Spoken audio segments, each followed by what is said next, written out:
अस्सलाम वालेकुम and hello everyone, welcome and welcome back to my channel. उम्मीद करती हूँ आप सब खैरियत से होंगे। अल्हम्दुलिल्लाह हम भी ठीक हैं। और आज की ये वीडियो आपके लिए और आपके बच्चों के लिए बहुत ज़्यादा हेल्पफुल होने वाली है, क्योंकि मैं आपके साथ वीडियो में शेयर करूँगी कि हम किस तरह से जस्ट एक चेंज अपनी लाइफ में ला के ना अपनी लाइफ में आयरन की कमी को पूरा कर सकते हैं।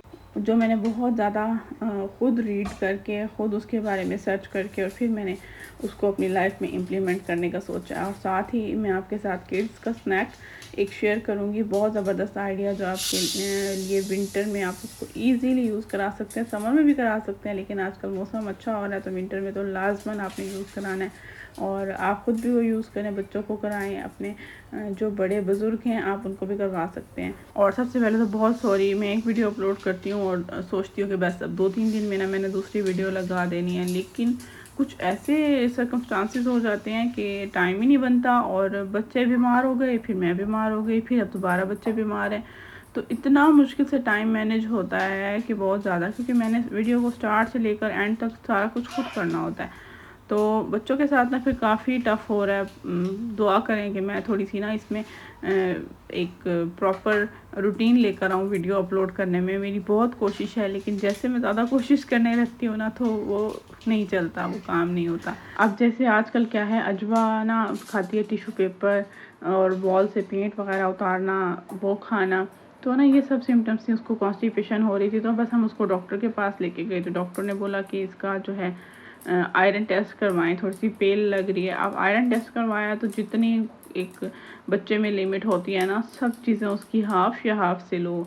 तो डॉक्टर ने बोला कि बहुत कम आयरन है, तो उसकी मेडिसिन लिख के दी। लास्ट ईयर हम अबिहा का आयरन पूरा करते रहे, फिर मेरा बॉडी में आयरन पूरा करते रहे। सब मतलब हम तीनों चारों ने अगर टेस्ट कराया तो हम तीनों चारों में अच्छी खासी आयरन डेफिशिएंसी आई है। तो बस फिर काफ़ी सोचा कि क्या अब हम हर वक्त दवाइयाँ लेते रहें।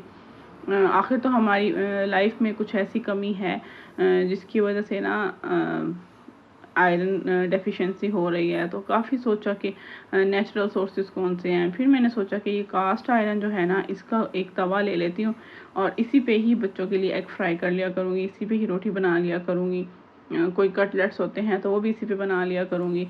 तो मैंने बहुत ज़्यादा पढ़ पढ़ के कि कौन सा आयरन का सिर्फ लेना चाहिए, कास्ट आयरन लेना चाहिए या एक होता है प्री सीजन कास्ट आयरन, या वो लेना चाहिए। तो बहरहाल फिर मुझे ना ये प्रेस्टीज का कास्ट आयरन समझ आया, जिसका लिखा हुआ था भाई ड्यूरेबल है, नॉन स्टिक है, इसको रस्ट नहीं लगेगा।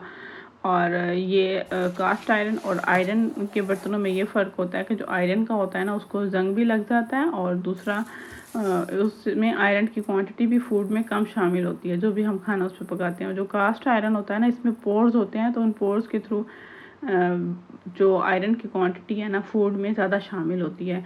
और ये काफ़ी हैवी था, और मेरी जो है ना हाथ की रगें खींच रही थी, इतना हैवी था।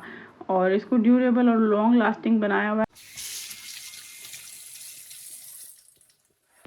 अच्छा, और कास्ट आयरन के जितने भी बर्तन होते हैं ना, वो थोड़े से महंगे होते हैं नॉर्मल बर्तन के हिसाब से। लेकिन मैंने जो है ट्रेंडियोल से मंगवाया था, तो फर्स्ट टाइम मैं उसकी ऐप यूज़ कर रही थी, मुझे उस पर 40% डिस्काउंट था। तो 40% डिस्काउंट के बाद ना इसकी प्राइस बिल्कुल नॉर्मल जैसे मार्केट में बर्तन मिलते हैं ना, उसी के हिसाब से हो गई थी। और साथ ही मैंने एक और चीज़ भी मंगवाई थी, वो भी हेल्थ के हवाले से मंगवाई थी, तो इंशाल्लाह वो मैं आपसे अपकमिंग वीडियोस में शेयर करूँगी। और वो भी बहुत ही ज़बरदस्त प्रोडक्ट है। जो मैं पहले तवा यूज़ कर रही थी ना, उससे ये 4 सेंटीमीटर छोटा था। जो पहले मैं यूज़ करती हूँ वो 30 सेंटीमीटर था, और ये 26 सेंटीमीटर है। बट फिर भी मैं प्रेफर यही करूँगी कि मैं इसी के ऊपर ही खाना बनाऊँ, क्योंकि उस पर भी अगर हम रोटी कोई भी बनाते हैं ना, तो वो रोटी उस पूरे तवे पे तो नहीं फैल जाती जो 30 सेंटीमीटर वाला होता है। तो ये एक रोटी बनाने के लिए, नॉर्मल साइज़ की रोटी के लिए इनफ तवा था। और इसके अलावा हम बच्चों को एप्पल दे सकते हैं, डेट्स दे सकते हैं, जो आयरन के सोर्सेज होते हैं ना। डॉक्टर बोलते हैं कि प्रोटीन्स दें बच्चों को। तो बस अपने माइंड में मैंने अब ये सेट कर लिया कि बच्चों की डाइट जितनी भी अच्छी कर सकती हूँ, अपनी डाइट अच्छी करूँ, क्योंकि मेरा भी फैटी लिवर का इशू आ रहा है। हालांकि मैं किसी और चीज़ के लिए ट्रीटमेंट करवा रही थी, MRI करा रही थी बार बार, लेकिन मुझे अभी तक उसका इशू नहीं पता चल रहा। फिर उसके बाद जो है मुझे जो है डॉक्टर ने जो रिपोर्ट दी उन्होंने बोला कि फ़िलहाल जो है आपका इन सब चीज़ों में फैटी लीवर शो हो रहा है, तो शायद वेट बढ़ गया, उसकी वजह से भी आपका सारा जो है ये हर चीज़ डिस्टर्ब हुई हुई है। तो जो है मैं भी अब थोड़ा-सा कोशिश कर रही हूँ कि जैसे ब्लैक कॉफ़ी ले लेती हूँ वन टाइम, तो मेरा उस टाइम का ना खाना स्किप हो जाता है इज़िली, और फिर क्रेविंग भी इतनी ज़्यादा नहीं होती किसी चीज़ की। आजकल ना दुबई में ब्लेस्ड मौसम है, ऐसे लगता है यहाँ पे तो हम 10 महीने गर्मी देखते हैं, और शदीद वाली गर्मी जिसमें साँस नहीं आता। तो मौसम अब अच्छा हो रहा है, तो मैंने सोचा कि आज पराठे बनाती हूँ चिकन के, और चिकन के पराठों के लिए मैंने मैरिनेटेड चिकन निकाल लिया। मैरिनेटेड और कुक्ड चिकन, क्या होता है कि जब भी चिकन के टेंडर पीस जो आते हैं ना, वो डीप रोस्टेड होते हैं, और उसको हम दोबारा फ्रीज़ तो नहीं कर सकते। तो फिर मैं क्या करती हूँ, उसको सारे स्पाइसेस, अदरक लहसुन का पेस्ट और थोड़ी सी दही वगैरह ऐड करके ना, उसको मैं कुक करके और जो है उसको कंटेनर्स में डाल के फ्रीज़ कर देती हूँ। तो जब भी ज़रूरत होता है, पिज़्ज़ा बनाऊँ, रैप्स बनाऊँ, बर्गर्स बनाऊँ, किसी भी चीज़ के लिए ना मैं इजीली उसको यूज़ कर लेती हूँ। तो वह चिकन निकाला है, और उसको ना मैंने थोड़ा-थोड़ा कूट लिया है। कूटने का मतलब ये था कि ताकि चिकन रेशेदार हो जाए। उसमें एक प्याज चॉप करके डाली है, स्लाइस करके सॉरी, और उसमें जो है एक हरी मिर्च डाली है, और साथ थोड़ा-सा ज़ीरा पाउडर डाला है, और 2 लेमन का जूस ऐड कर दिया। इसको ना मैं हाथ से ही हल्का-हल्का मिक्स कर लूँगी, ताकि सब चीज़ें अच्छे से लेवल पे मिक्स हो जाएँ। और अगर आप फ्रेश चिकन से बना रहे हो तो ज़ाहिर है आप उसमें पहले ही स्पाइसेस ऐड करेंगे। मैंने पहले कुक किया हुआ चिकन था, तो उसमें स्पाइसेस ऐड थे, तो मैंने मज़ीद स्पाइसेस ऐड नहीं किए, क्योंकि बोनलेस चिकन ना मैं थोड़ा-सा स्पाइसी रखती हूँ। आखिर किसी न किसी फीलिंग के साथ ही जाना होता है ना। आटा मैंने थोड़ी देर पहले ही गूँधा था। अगर रात का गूँधा हुआ हो ना, तो उससे इस तरह की फीलिंग वाले पराठे ज़्यादा अच्छे बनते हैं, क्योंकि थोड़ा-सा ना वो अच्छे से बाइंड हुआ हुआ होता है। तो बहरहाल फिर भी मैंने जो है फटाफट से छोटे-छोटे पेड़े बनाए, क्योंकि जब मैं पराठे फिलिंग वाले बनाती हूँ ना, तो मेरी कोशिश होती है कि जो आटे की क्वांटिटी हो, मतलब ऊपर नीचे की जो लेयर हो ना, वो बहुत पतली-पतली हो, और अंदर थोड़ी-सी स्टफिंग अच्छे वाली हो, और फिर उस तरह से वो क्रिस्पी पराठा बनता है ना, तो वो बहुत मज़े का लगता है, चाहे कोई भी पराठा बना लो। तो यहाँ पे ना पहले सबसे पहले मेरी ये है कि मैं बच्चों को जो है रोटी बना के दूँ। तो काफ़ी दिन से वो रोटी नहीं खाई थी, तो बिहा से मैंने बोला कि आज लाज़मन आपने ये रोटी खानी है। और बच्चे मतलब अजवा और अजान भी ये वाली ही रोटी शेयर कर लेते हैं उसके साथ, क्योंकि ये पूरी रोटी अभी ऐसे नहीं खाई जाती। तो बस मैं रोटी हमेशा उसके लिए एग पराठा इसी तरह बनाती हूँ कि ऊपर से रोटी पहले बना ली, जैसे हम नॉर्मल रोटी कुक करते हैं, और फिर जो है मैं चूल्हा बंद कर देती हूँ, उस पर ऑयल डाला, और फिर एग बीट करके वो डाल के एग को थोड़ी देर उस पर तवे पे स्टे करने देती हूँ, ताकि अपनी शेप होल्ड कर ले। और उसके ऊपर फिर रोटी डाल के ना, अभी मतलब एग पूरा ड्राई नहीं हुआ होता, फिर रोटी डाल देती हूँ, ताकि एग और रोटी स्टिक हो जाए आपस में, और फिर दोनों साइड्स चेंज करके ना थोड़ी देर कुक होने देती हूँ। और इस तरह से उसकी एग रोटी बहुत अच्छे से बन जाती है। एक्चुअली प्रॉब्लम ये होती है कि बच्चे ना अदरवाइज़ सिर्फ एग खा रहे होते हैं, या सिर्फ रोटी खा रहे होते हैं। इस तरह से उन्हें पता होता है कि ये एग रोटी है, इसको खाना है। और चिकन के पराठों के लिए ना आपने बस जो छोटे-छोटे पेड़े बना के रखे होंगे, उनको अच्छे से बेल लेना है, ताकि आपको बाद में बहुत ज़्यादा बेलना ना पड़े। तो बेलने के बाद उसके ऊपर आपने थोड़ा-सा जो भी चिकन का आपने मटीरियल बना के रखा है वो डालना है, उसको अच्छे से रोटी को नीचे से कवर कर लेना है। और उसके ऊपर ना मैंने थोड़ी सी चीज़ ऐड की थी, इतना कोई ज़बरदस्त फ्लेवर देगी, और बहुत ही अच्छे पराठे बनते हैं। मतलब वकास को ना ऐसे फीलिंग वाले पराठे इतने ज़्यादा पसंद नहीं है, मतलब उनकी प्रेफरेंस में नहीं आते, लेकिन जो है वो भी तारीफ़ कर रहे थे कि बहुत कमाल पराठे बने हैं। तो बहरहाल उसके ऊपर थोड़ी सी चीज़ डाली, और फिर उसको ओवरलैप करके और बेल लिया था। और इस तरह से करके मैंने दोनों साइड से पहले पराठे को ऐसे ही कुक किया, और फिर एक साइड पे घी लगा के और कुक करके मीडियम से लो आंच पे जो है मैं पराठा बनाती हूँ, ताकि जो है पराठा थोड़ा सा क्रिस्पी बने। अगर बहुत ज़्यादा हाई फ्लेम होता है ना, तो रोटी जलने लग जाती है। तो यहाँ पे ना मैं चटनी भी बना रही हूँ। चटनी मैंने इंस्टेंट क्यूब्स बना के रखी होती हैं फ्रीज़ करके, तो उसी से बना ली है। और ये जो है पराठे की लुक थी, आप देखें कितना चीज़ी, मज़ेदार, क्रिस्पी, और जो है चिकन कितना मज़े का लग रहा है। सही रेशेदार चिकन बन गया था।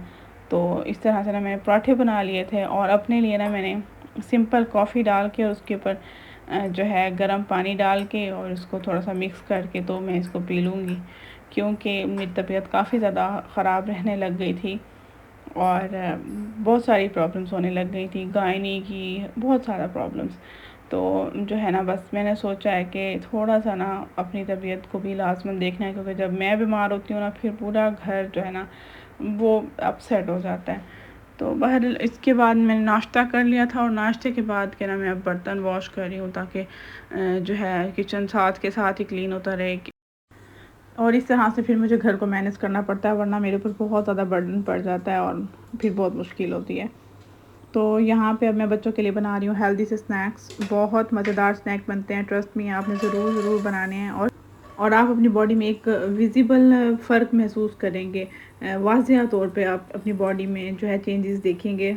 और उसके लिए ना सबसे पहले मैंने फूल मखाने लिए हैं 1/2 कप, और 2 टेबलस्पून घी लेके उसमें फूल मखाने को हमने 2 से 3 मिनट के लिए मीडियम फ्लेम पे हमने इसको रोस्ट करना है। तो रोस्ट होने की निशानी इस तरह से ना इसकी क्रंच की आवाज़ आएगी, और जब इस तरह क्रंच की आवाज़ आए इसका मतलब ये रोस्ट हो चुके हैं। इसको कोई नमक वगैरह या कोई भी जैगरी पाउडर डाले बगैर भी आप खाएं ना, बहुत मज़े का इसका फ्लेवर आता है। ऐसे लगता है आप कोई चिप्स वगैरह या कुछ इस तरह से ना आप मंचिंग जैसे करे होते हैं ना, ये उस तरह से जो है मज़े के लगते हैं।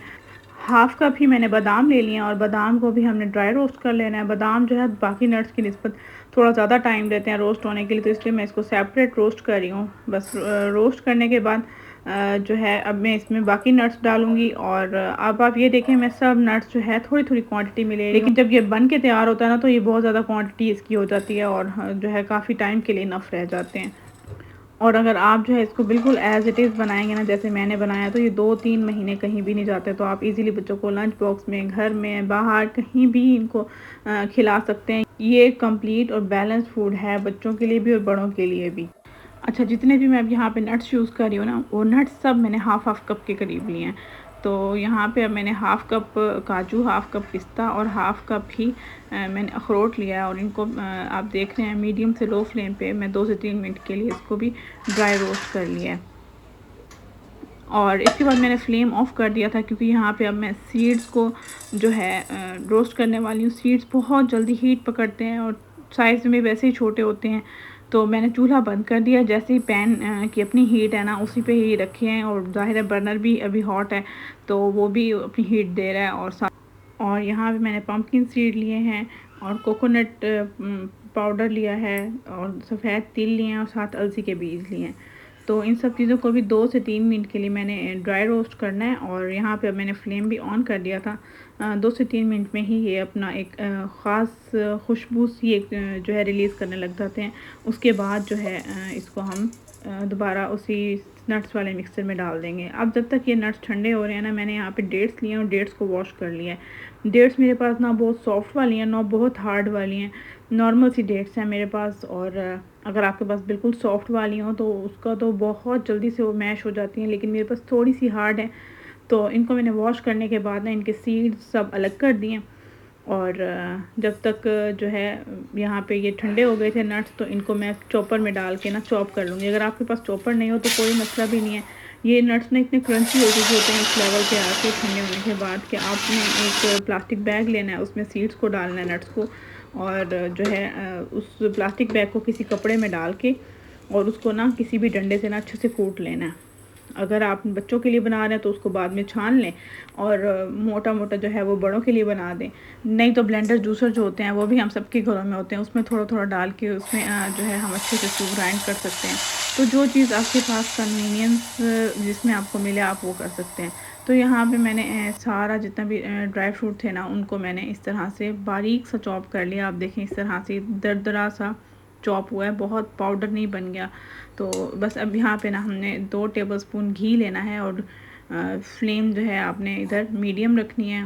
और इसमें हम खजूर ऐसे ही डाल रहे हैं। खजूर पहले ना मैं कभी कभार मिक्सी में भी डालती थी, जो ब्लेंडर या जूसर वाली मिक्सियाँ होती हैं ना उसमें, लेकिन ना उसमें खजूर अच्छे से चॉप नहीं होती, मतलब साथ में कोई ना कोई लिक्विड डालो फिर जाके ऐसे चॉप होगी।